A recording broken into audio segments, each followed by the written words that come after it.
Hey guys, it's Lion here with Hobbies and Man once again, and today we're going to be doing another episode of the Sword and Sorcery Book Club. I do want to mention that I have been a bit behind on some of the stuff that I wanted to do for the channel. So I wanted to review the Daughter of Erlich Khan story last Sunday, but I was out of town. I didn't have time to read it all, and then I haven't had time to finish it yet. So I will probably review that Friday, and then on Sunday I'll have the Conrad and Carawan story for review, and then if I get the chance, I'll do the Blackstone story on Tuesday before I do the Savage Sword of Conan issue review on Thursday. So, keep an eye out for those. Sorry that it didn't come out when I said it would be coming out, but I just had a difficult time with timing last week. So yeah, today we're gonna be looking at Conan the Barbarian, issue number 14. I didn't put a bag over it yet because last time there was a lot of glare and I want to reduce that as much as I can. So this is a cover by Jay Lee, and I think his style is interesting. I don't necessarily think I like this cover all that much, especially compared to some of the other covers, right? Like in the back here, we get to see a few of them. I think I would have preferred cover E, the James Herring cover, to be the main cover, just because I don't actually go out of my way to buy, variant covers. I think it's a cool system. It's not one that would be helpful for me because it would just make me spend more money than I need to spend on a comic book, right? But this is an interesting cover regardless. I think that the back there of Conan in this frozen kind of like tomb or kind of like vibe is really cool, and the way that it's mirrored by the Frost Giant's Daughters is really interesting. It's just Jay Lee style is not always my favorite, right? So yeah, this is written by Jim Zub with art by Doug Braithwaite, and Diego Rodriguez does the coloring, and he's doing a great job here this time. And Richard Starkins does lettering as always. And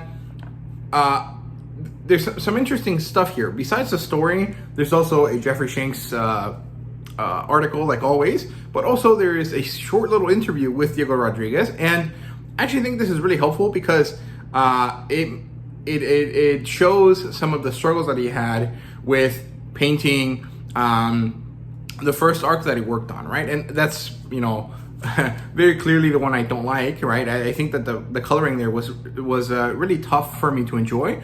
And hearing him say, like, yeah, it wasn't necessarily my best work, or there was some difficulty there because he wanted to do something and it wasn't really quite achieved, helped me a lot. It was a nice way to connect with the creator and to understand where he's coming from. And I'm sure that I will still like it. I still won't like the coloring there, but I will at least understand it a bit more. So I think that was cool. I really appreciate that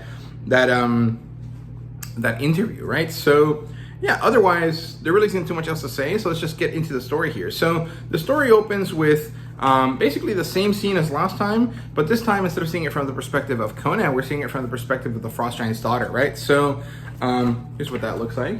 I know I shouldn't roll my pages, but there you go. I think Doug does a great job with her, and Diego Rodriguez coloring does a really great job at highlighting her most prominent feature, which is of course her very bright hair, right? So yeah, we get to see that she's watching them, and so everything is basically told to us from the perspective of her, but I will just narrate it the same way that I would normally, which is, kind of how, an omniscient character or a reader would see it, right? So, we get to see that Conan is surrounded by these three Aesir, and we know they're Aesir because they have blonde hair, and they're trying to intimidate him. But, Conan is not to be intimidated, even though he is pretty young here. And he throws the first punch. He hits one of them in the face. The other one tries to pull a knife, and he manages to dodge it. And he's, fighting all three of them, and he's doing a pretty good job. When suddenly, the leader of this Aesir group or war band or whatever you want to call it shows up. He yells enough, right? He makes him stop. And then he starts talking to Conan. His three warriors that were originally fighting with Conan tried to make it seem like it was his fault that they were fighting. I'm not sure why. I mean, are they going to get chastised for fighting someone that isn't related to them? I don't see why that would be the case, but it helps us understand that this leader is pretty reasonable because he doesn't listen to his men. He hears what Conan says and then respects him for it, because Conan tells them, hey, you guys are the ones that attacked me. I was doing this, I was hunting this, and then you attacked me and I protected what was mine because I will not let you have my stuff, right? And so the warband leader respects this. He asks Conan who he is. Of course, he answers Conan of Samaria, and he asks him, why are you so far north? And Conan answers, I'm just traveling the world. I'm just trying to see what's out there. And the Frost Giant's daughter here mentions that Conan is larger than these men, not in physical form, but in spirit. So I think that that's cool. It helps us understand why she was so interested in Conan, and why she wanted to see him. So I like that. I think that Jim is doing a great job at expanding the story without really messing with the key components of the original. So I think that he's doing a great job here threading that needle to not necessarily recontextualize, because I don't think that's exactly what's happening here, but threading the needle to expand the story, I think is probably the best way to say that, right? And Conan is given a deal, right, by the leader of the Aesir, and he says, if you give me the bear carcass, because my men need meat, I will let you be free after 7 days sitting with me at my camp. Conan immediately agrees because he's not stupid. This is helpful. He's not going to be able to kill all of them, and although he's very willing to die fighting, that's not necessarily what he needs to do right now, right? He's not going to get to see the world if he isn't able to live beyond this point, right? So they all gather, they join together, they set camp up, and Conan is part of them. He gets to be with them for a while, and some of these other men try to make fun of him, right? They ask him if it's true that the Sumerians impregnate rocks, and he's like, yeah, of course, and also be careful because your women might come to me instead, right? And I think it's funny. I like this. This isn't not necessarily camaraderie, but it kind of helps you understand that these guys are, over their initial issues with each other. They're just kind of happy to have some food and good cheer, right? And this is, of course, immediately ruined because later on into the night, we get to see that there is a horn blowing in the distance, and it turns out that it's an Aesir call, and it means that they need help, right? And so the warband organizes, Conan joins them, and they all go to the nearby Aesir town or outpost, I guess you could call it. It basically just looks like there's a giant or long hall, and it's burning, right? And it seems that the Vanir did this in order to try to lower the morale, because it wasn't like warriors were here. It seems to be just women and children, right? And Conan, in kind of a heroic kind of sense, manages to work the hardest out of everyone here to try to save as many people as possible. He's throwing buckets of water at the fire. He's trying to rush in and out to find as many people as he can. And the leader of the warband is actually very impressed by this. He's like, dude, you are the person that worked the hardest to make sure that everyone survived. Anything that that you owed me or that we had a trade for is over with. You have paid it in full. You can go on and live your life. And Conan is actually kind of upset at this. He's like, do you think that I would not want to fight?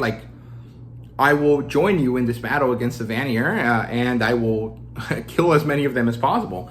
And I'm not really sure what the idea here is. Is it Conan being honorable in some way, having some sort of righteous, paladin-esque kind of fury for the downtrodden here? Or is it more like Conan just sees an opportunity to fight and so does?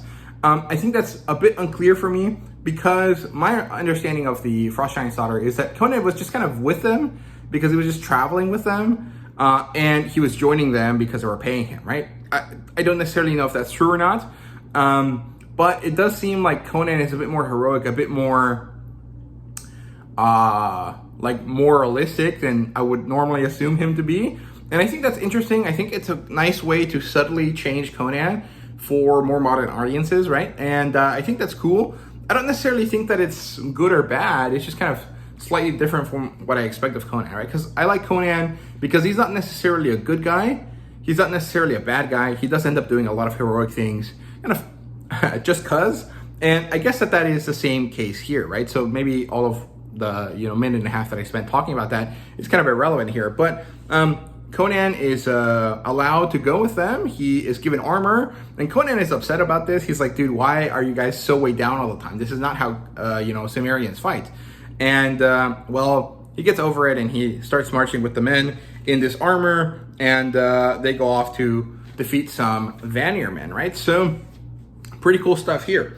I really enjoyed this part of the story. I think it was interesting to see Conan connect with these other characters, and we get to see that the Cimmerians and the Vanirians and Assyrians are not really different. They're kind of the same, but they have different enough cultures that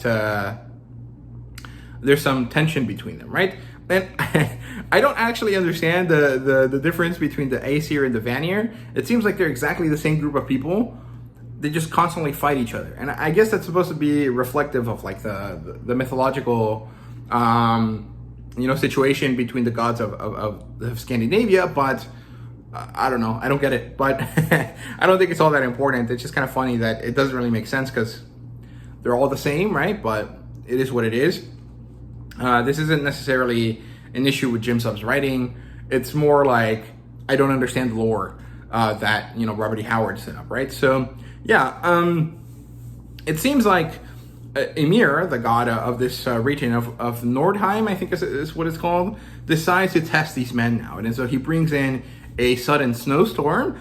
The men are strong-willed, though, so they continue on through this perilous bit of weather here, and they continue on, and they are not stopped. And it seems like Conan, his spirit is somehow imbuing them with more desire to continue, right? At least that's how the Frost Giant's daughter sees it. I think it's more like, if this guy can handle it, and he doesn't live here, we can too, right? And that might be what they might be thinking if we got to see that from their perspective, right?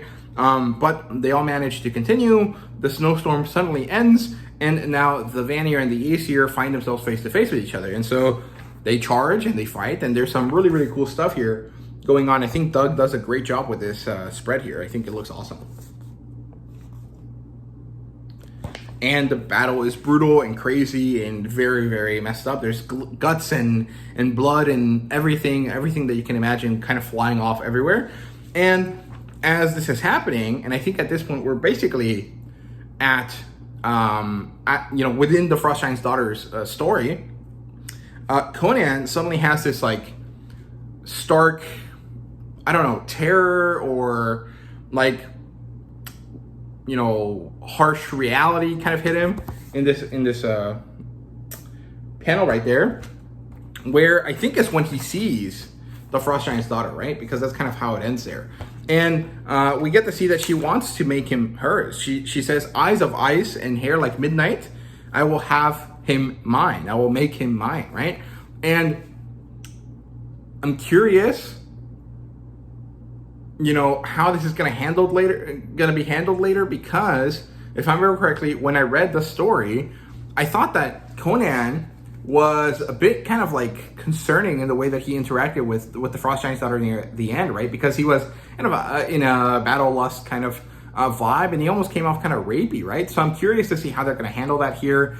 The Frost Giant's daughter did seem like she had some fear in that story, but maybe that's going to be because of Conan's perspective, right? It might be that she's actually kind of excited in the perspective that we see here from Jim Zub. So I'm very curious how that's going to be handled. I think it's really, really cool and interesting. I thought that this was a great issue. I liked the previous issue a bit more because I liked the musings on religion that Jim Zub was writing through with Conan. But I think that this is a much more traditional and characteristic take on a Conan story, right? This makes it encompasses everything that Conan kind of is. It's Conan fighting men and nature and, dealing with gods and all of these sorts of, simple but also complex kind of things. And Conan just seeing and using his body as best as he can to survive them, right? And I think that in that sense, the story is wonderful. It's perfect. It encapsulates everything that Conan is in a way that is very digestible. And I think that is the mark of a good story, right? So I think that this is a great chapter. I don't necessarily think it's my favorite, right? But I think it is quite good, right? So those are my thoughts on Conan the Barbarian here. Jeffrey Shanks had essay called The Gods of the North, where he just kind of explains where the Vanir and Aesir came from. He didn't actually explain their nature, why they duel each other, but he shows us, or he tells us about the fact that Conan is quite similar to them, right? Based on a conversation he has with Prospero and the Phoenix and the Sword. And also that these characters are based on Bullfinch's mythology, or I think the book is Outline of Mythology, and how they kind of come to be, right? And why they are the way they are. And it's actually mostly because of Robert E. Howard's interest in a different book, The Star Rover by Jack London, right? So I thought this was a really interesting, enjoyable read. Jeff always makes good essays, right? So I think he does a great job. I wonder if, after Jim Sub finishes his run on Conan, they will create a collected edition of all of Jeffrey's, essays, right? I think that would be really cool. Not necessarily printed as a comic book, rather like a small book. I think that'd be fun. Like, Jeffrey Shank's musings on Conan or something like that. I think it'd be a nice thing to provide separately from the comic books, right? I don't necessarily know if it would be a very successful thing, but I would at least buy it. I think it'd be really cool to have these essays collected in a single book, right? Especially if you could kind of expand on them some more, or kind of do some further investigation and create more essays just for the book, right? I think that'd be really cool.